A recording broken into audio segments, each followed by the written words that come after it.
বন্ধুরা, আজ তোমাদের সন্ধান দেব গঙ্গার ধারে এমন একটি রুফটপ ক্যাফের যার অ্যাম্বিয়েন্স এক কথায় দুর্দান্ত। আমার মনকে ভীষণ ছুঁয়ে গেছে। আমি কিন্তু ভীষণ ক্যাফেটেরিয়া এক্সপ্লোর করতে ভালোবাসি, আর আমি খোঁজ করতে থাকি যে কোথায় এরকম ক্যাফে আছে যার অ্যাম্বিয়েন্সটা ভীষণ ভালো। আর ঠিক সেই রকমই একটা ক্যাফের আমি খোঁজ পেয়ে গেছিলাম। এই ক্যাফেটিতে না আসলে সত্যি আমি একটা দারুণ অ্যাম্বিয়েন্স আমি মিস করতাম। এই ক্যাফেটি এমন একটি জায়গাতে যেটি দুর্দান্ত। পোলো ফ্লোটেল ক্যালকাটার এটি একটি নতুন ভেঞ্চার, যার একদিকে রয়েছে দ্বিতীয় হুগলি সেতু, একদিকে রয়েছে গঙ্গা, আর একদিকে রয়েছে বিবাদিবাগ স্টেশন। তারই মাঝখানে এটি পোলো ফ্লোটেল ক্যালকাটার নতুন একটি উদ্যোগ, নতুন একটি ভেঞ্চার, যার নাম হচ্ছে বাগিচা। আমার পার্সোনালি ভীষণ ভালো লেগেছে। এখানকার প্রত্যেকটি স্টাফেদের ব্যবহার অত্যন্ত ভালো। এবারে তোমাদেরকে ছোট করে বলে দিই কী করে পৌঁছাবে। হাওড়া লঞ্চঘাট থেকে বাবুঘাটের জন্য তোমরা লঞ্চ ধরবে আর নেমে পড়বে বাবুঘাটে। সেখান থেকে মাত্র 100 মিটার হাঁটলেই পৌঁছে যাবে এই বাগিচা। এত সুন্দর একটি ক্যাফে। বাগিচার হাত বুলোতে বুলোতে আমি মনে হচ্ছিল তার সাথেই একটা ট্রেন হুশ করে পাশ থেকে বেরিয়ে চলে গেল। আমাদের হাতে অনেকটা সময় ছিল, কারণ যখন আমি গিয়ে পৌঁছালাম তখন 15 মিনিট আমাদেরকে ওয়েট করতে বলা হলো, যেহেতু আমি রুফটপটা বুক করেছিলাম। আর এরকম একটা ক্যাফেতে এসে যদি রুফটপে বসতে না পারি তাহলে তো অ্যাম্বিয়েন্সটাই পুরো মিস করে যেতাম।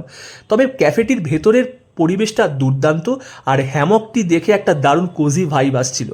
নিচেও অনেকে বসে খাওয়া দাওয়া করছিল বন্ধুরা, কিন্তু আমি আমাদের 3 জনের জন্য সিট বুক করেছিলাম রুফটপে।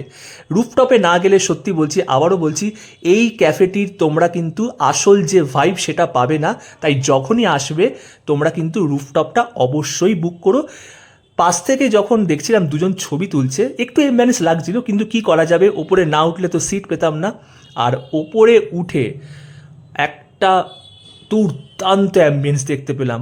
এক নিমেষে আমি যেন, সত্যি বলছি, আমি দাঁড়িয়ে স্তম্ভিত হয়ে গেছিলাম যে এত সুন্দর ছোট্ট একটা জায়গার মধ্যে এত সুন্দর পরিপাটি সাজানো একটি ক্যাফে। কৃষ্ণচূড়া ফুল, একদিকে দ্বিতীয় হুগলি সেতু, তার পাশে গঙ্গা। অসাধারণ লাগছিল। আমি তো সিটে বসার আগে কিছুক্ষণ দাঁড়িয়েই ছিলাম। দারুণ হাওয়া দিচ্ছিল, আর রবিবার দিন হওয়াতে বেশ ভালো ভিড়ও ছিল, আর সবাই ব্যস্ত ছিল ছবি টবি তোলাতে। তবে মেনু কার্ডটি হাতে নিয়ে আমি অর্ডার করে দিয়েছিলাম 3টে জুস, 3টে ঠান্ডা পানীয়। তার মধ্যে ছিল গন্ধরাজ নিম্বু মশালা, একটা ছিল আমের শরবত, একটা ছিল ফ্রেশ লাইম সোডা। ওদের সাজানো গোছানো, মানে ওদের যে প্রেজেন্টেশনটা সেটা ভীষণ ভালো। যেমন ওরা মাটির ভাঁড়ে আমাকে গন্ধরাজ নিম্বুটা এবং আমের শরবতটা মাটির ভাঁড়ে দিল। কিন্তু আমি ব্যক্তিগতভাবে একটা কথা বলবো যে অ্যাম্বিয়েন্স, প্রেজেন্টেশন খুবই ভালো, কিন্তু প্রাইসটা আমার একটু ওভার প্রাইস লেগেছে। কারণ কোয়ান্টিটি আর প্রাইসের আমি একটা কম্বিনেশন এখানে দেখতে পাইনি। প্রাইসটা আমার একটু বেশি লেগেছে। আর খাওয়ার টেস্ট আমি বলবো অ্যাভারেজ, আমার খারাপও লাগেনি আবার আমার খুব ভালো লাগেনি, তবে ডিসেন্ট। এরপরে অর্ডার দিয়ে দিয়েছিলাম পাপড়ি চাট, যেটি এখানকার একজন স্টাফ বললো এখানকার স্পেশাল, সেটিকে ট্রাই করার জন্যই আমি অর্ডার দিয়েছিলাম। পাপড়ি চাট আমি এমনি খুব একটা এর আগে যে ভীষণভাবে আমি মানে খেয়েছি বা অনেকটা আমি এর টেস্ট সম্বন্ধে ওয়াকিবহাল সেটা না, বাট আমার এই পাপড়ি চাট আমি আমার বন্ধুর রিকোয়েস্টে খেয়ে দেখলাম যে ভালোই লেগেছে, খুব একটা খারাপ আমার লাগেনি। পাপড়ি চাটের মধ্যে মশালাটা বেশ ভালো রকমই ছিল। আর তারপরেই একটা সুন্দর ব্রিজ, সুন্দর হাওয়া দিচ্ছিল।